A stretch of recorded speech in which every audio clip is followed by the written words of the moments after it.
Hi, I am Dr. Nagesh Chandra, Senior Consultant Neurosurgeon at Center for Brain and Spine Dwarka.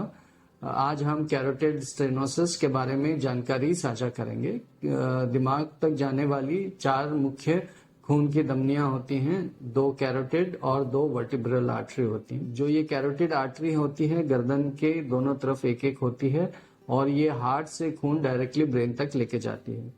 कई बारी अलग अलग कारणोंवश ये खून की धमनी छोटी हो जाती है या स्टेनोसिस हो जाता है इसमें, जिसके कारण वो हार्ट से जो खून है वो दिमाग तक प्रॉपरली नहीं लेके जा पाती है।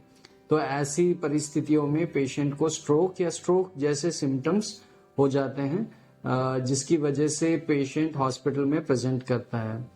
कैरोटिड स्टेनोसिस के मुख्य कारणों में सबसे ज्यादा कॉमन जो कारण है वो है स्मोकिंग या tobacco related products, alcohol consumption, hypertension, diabetes, age, ये सारे मुख्य कारण होते हैं। तो जब भी पेशेंट हमारे पास कैरोटिड स्टेनोसिस या स्ट्रोक के सिम्टम्स के साथ प्रेजेंट करता है, तब हम इनका डिटेल क्लिनिकल रेडियोलॉजिकल इवैल्यूएशन करते हैं, जिसमें डॉपलर अल्ट्रासाउंड द्वारा कैरोटिड आर्टरी की स्टडी की जाती है कि कितने हद तक उसमें स्टेनोसिस हो रही है और किस प्रकार का फ्लो उसमें हो रहा है। फिर उसके बाद सीटी एंजियो करी जाती है और ब्रेन की भी एंजियो करी जाती है, जिसमें पता चलता है कि ब्रेन तक खून प्रॉपरली पहुंच रहा है या कम पहुंच रहा है। फिर MR angio and MRI brain किया जाता है, जिसमें पता चलता है कि पेशेंट को पहले स्ट्रोक हुए थे या बार बार स्ट्रोक के एपिसोड्स हो रहे हैं।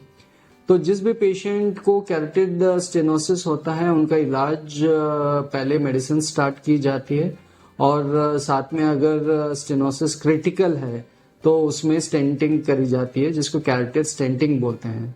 और इसमें जहाँ पे वो स्टेनोटिक सेगमेंट होता है वहां पे हम स्टेंट डाल के उस स्टेंट को फुला देते हैं ताकि ब्रेन तक नॉर्मल ब्लड फ्लो एस्टेब्लिश हो जाए।